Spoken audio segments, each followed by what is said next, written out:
Welcome back नाज़रीन। आज़ाद कश्मीर में एहतजाजी मुजाहरे के आज रात ही खत्म होने का कभी इम्कान है और इस सिलसिले में मामला काफ़ी हद तक तय पा चुके हैं। लेकिन ये जो 12 सीटों वाला मामला है मुहाजिरीन की, इसमें नून लीग ने भी अपना हिस्सा जरूर डाला है इन 12 सीटों को मुतनाज़ बनाने में।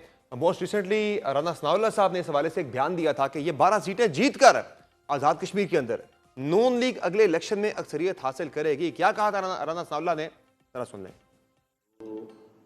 10 सीटें हैं पंजाब से और 2 है केपीके से और सिंध से। तो ऑलमोस्ट जो फिगर जो हुकूमत साजी में रेलेवेंट होता है तो वो इन्हीं सीटों से आता है। केपीके में अमीर मुकाम साहब और पंजाब में मैं इस बात को इंश्योर करूँगा कि तमाम जो है वो इजला की जो PMLN की तंजीम है उनको आपके साथ बैठाएं, इंतज़ामिया को साथ बैठाएं, गवर्नमेंट को ऑन बोर्ड करें और वहाँ से आपको एक ऐसा फिगर जो है वो एक ऐसा नंबर हासिल करके दें जो आपके लिए मुआवन हो कि आप एक जो है वो अच्छी अक्सरियत के साथ जो है वो गवर्नमेंट साजी कर सकें।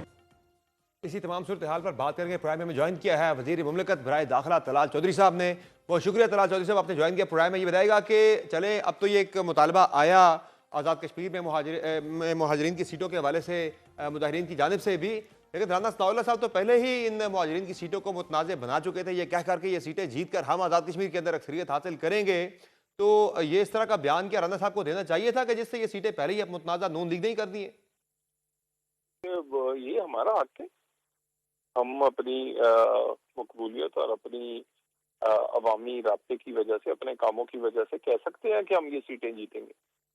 दावा ये कोई ऐसा गैर मैं नहीं समझता कोई ऐसा बयान है कि जिस पे इतराज किया जाए। क्या हमें ये कॉन्फिडेंस नहीं होना चाहिए कि हम ये सीटें जीतेंगे?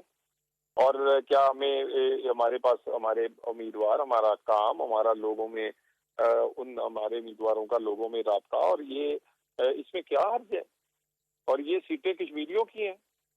यानी अब इसका मतलब है कि जो मुल्क से बाहर बैठे हुए कश्मीरी कश्मीर के हक में आवाज उठा रहे हैं वो कश्मीरी नहीं थे, या कश्मीरी जो किसी काम काज के लिए किसी और वजूहात पे किसी मकबूजा कश्मीर में जब कब्जा हुआ है तो उस वक्त जो वहाँ हिजरत कर गए हैं तो उनको कश्मीरी नहीं समझना। यानी आप जो कश्मीर में, इसका तो मतलब है उन्होंने अपने कश्मीर को भी अपनी मर्जी की शरीयत, अपने मर्जी के लोगों को कश्मीरी का सर्टिफिकेट देने का फैसला कर लिया है। तो बिल्कुल ऐसी कोई बात नहीं है और हर जमात का हक है कि वो इन सीटों पर कंटेस्ट। लेकिन तलाल चौधरी साहब, हर जमात का हक बनता है, लेकिन ये सीटें, इन पे तो एतराज़ ही कश्मीर के अंदर यही उठता है कि ये मैनिपुलेट करती हैं वहाँ पे सियासी सिस्टम को, वहाँ पे गवर्नमेंट्स को डिस्टेबलाइज करने के काम आती हैं, वहाँ पे इंतखाबात के अंदर लेवल प्लेइंग फील्ड नहीं रहती। तो इस तरह के काफ़ी सारे एतराज़ात हैं वहाँ पर। लेकिन राना सनाउल्लाह साहब ने तो उन्हीं जो वहाँ पे प्रोपेगेंडा इन सीटों के हवाले से किया जा रहा था उसे मजीद तकवीत दे दी, ये कह करके हमने जो है वो जीतेंगे, हम इंतजामिया से रब्ते करेंगे, मेक श्योर करेंगे कि हम साइजेबल नंबर यहाँ से लेकर निकलें। तो इससे तो कश्मीर का जो अगला इलेक्शन है वो पहले ही कंट्रोवर्शियल कर दिया राना सनाउल्लाह साहब ने, ये क्या करके ये सीटें हम जीतेंगे हर सूरत में। ये तो बिला वजह का गिला है। यानी फिर पंजाब के पैसों से और उसी के पाकिस्तान के टैक्सों के पैसे से जो 23 अरब का पैकेज है, जो सस्ता आटा है, जो सस्ती बिजली है, वो भी तो सब कुछ दिया जा रहा है ना। यानी यहाँ से, यहाँ के टैक्स के पैसे से जो वहाँ मराद दी वो ठीक है, यहाँ जो कश्मीरी बैठे हैं वो वोट नहीं डाल सकते। तो मेरा ख्याल है ये मामला कश्मीर की असेंबली ने हल करना है सही और है। कश्मीर असेंबली हल कर ले इसे, वो सीटें बढ़ा दे, कम कर ले, हमें कोई इतराज नहीं। लेकिन विफाक की तरफ से या पंजाब की तरफ से फंड्स का मिलना जो है वो जमहूरी अमल या जमहूरी जो हक है उसका अदल बदल तो ज़ाहिर नहीं हो सकता। लेकिन ये बताएं मुझे कि कल जो इस्लामाबाद के अंदर जो कुछ हुआ, एक तरफ आप मुजफ्फराबाद में कश्मीरी मुजाहिरीन के साथ मुज़ाकरात कर रहे थे, लेकिन साथ ही इस्लामाबाद के अंदर उन्हीं लोगों पे, उन्हीं के हवाले से जो लोग एहतजाज कर रहे थे उन पर तशद्दुद किया गया, साथ सहाफ़ियों को भी जो है तशद्दुद का निशाना बनाया गया। तो कहाँ पहुंची आपकी तहकीकात, कितने लोगों के खिलाफ कार्रवाई हो रही है? जी जी, उसपे उस वक्त एक ऐसी सूरत हाल क्रिएट हुई जिसमें मुजाहिरीन ने तशद्दुद का रास्ता अपनाया, तो वहां पर पुलिस ने रेजिस्ट किया, उनके गिरफ्तार करने की कोशिश की। वो गिरफ्तारी से बचने के लिए प्रेस क्लब में कुछ लोग चले गए जिन्होंने ये सारा अमल, ये जो तशद्दुद का रास्ता अपनाया था, उनको गिरफ्तार करने के लिए कुछ सिपाही जो हैं वो अंदर गए जिन्हें नहीं जाना चाहिए था। फौरी तौर पे इसका ना सिर्फ वजीर दाखिला ने नोटिस लिया बल्कि चंद मिनट में मैं वहां पहुंचा, गैर मशरूत वहां हमने माफी मांगी और आइंदा इस चीज का तदारक करने के लिए भी इकदाम उठाने की बात हुई और ये भी कहा कि बिला झिझक, बिला किसी ताखीर से इस बात का हम इरादा करते हैं कि ज़ाहिर राय की आज़ादी, प्रेस, ये सारे लोग हमारे और ये हमारा अपना एक प्रिंसिपल स्टैंड है, हुकूमत का स्टैंड है।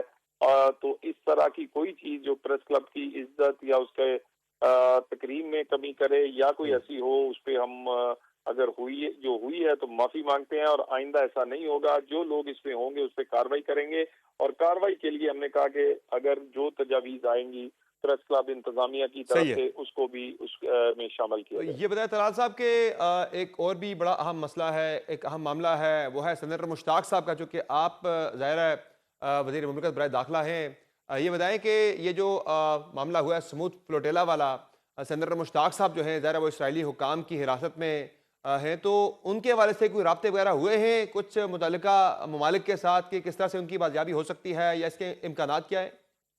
आज वजीर खारजा ने इस पे बड़ा डिटेल बातचीत की है और उन्होंने इस पे कहा है कि हम उन ममालिक का जिनका वहाँ असर है, जिन पे वो उनके से भी राब्ते में हैं और यकीनन हम खुद बड़े परेशान हैं।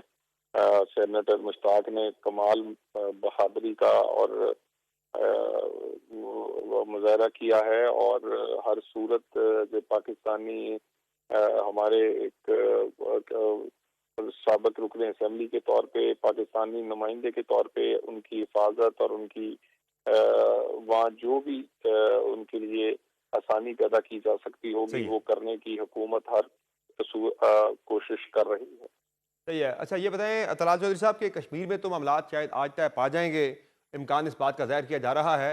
ये बताएं कि जो एक मामला अहम जो है वो आपका पीपल्स पार्टी के साथ शुरू हो गया है, एक तनाज़ा शुरू हो गया आपका पीपल्स पार्टी के साथ। स्पीकर साहब ने सुलह सफाई की कोशिश की थी लेकिन मरीम नवाज साहबा तो डट गई हैं, वो तो आज भी कह रही है कि मैं किसी से माफ़ी नहीं मांगूंगी। तो आप नहीं समझते कि ये मुस्लिम लीग नून इस मामले में मजीद पीपल्स पार्टी को प्रोवोक कर रही है? नहीं, ये देखिए मामला ये है कि थोड़ा सा इसमें मिसअंडरस्टैंडिंग या मैं नहीं समझता कि ऐसे कोई बयान थे कि जिसका पीपल्स पार्टी को इस बात का कुछ गिला शिकवा होना चाहिए था और वजीर आला ने कभी किसी का नाम नहीं लिया, डायरेक्टली किसी को टारगेट नहीं किया। वो अपनी कारकर्दगी की का कंपैरिजन मुख्तलिफ दूसरे इदारों से, दूसरे हुकूमतों से एक जैसे अपने आप को आप पेश करते हैं अपने अवाम के सामने कि देखिए मैंने ये किया है, ये अच्छा किया है, बुरा किया है, फलाने क्या किया है। तो ये सारी चीजें मेरा नहीं ख्याल कि ऐसा तनकीद भी उन्होंने सच नहीं की, बल्कि उन्होंने एक सही है। सियासी तज्जिया अपना एक ऐसे सियासी लीडर के तौर पे वो अपनी तकारीर में पेश करती रही हैं, क्योंकि वो सही है। अपने काम अपने लोगों के सामने रखती हैं और लोगों की राय लेती हैं कि उनके काम कैसे हैं और जवाबदेह लेकिन होती हैं अपने लोगों को। तो वो जवाबदेही के दौरान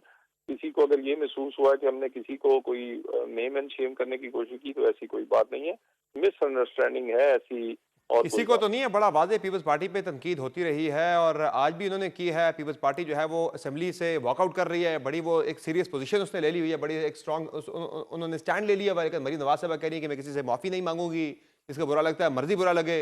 वो तो बड़े सख्त बयान दे रही है, वो तो डायरेक्ट हिट कर रही है पीपल्स पार्टी को।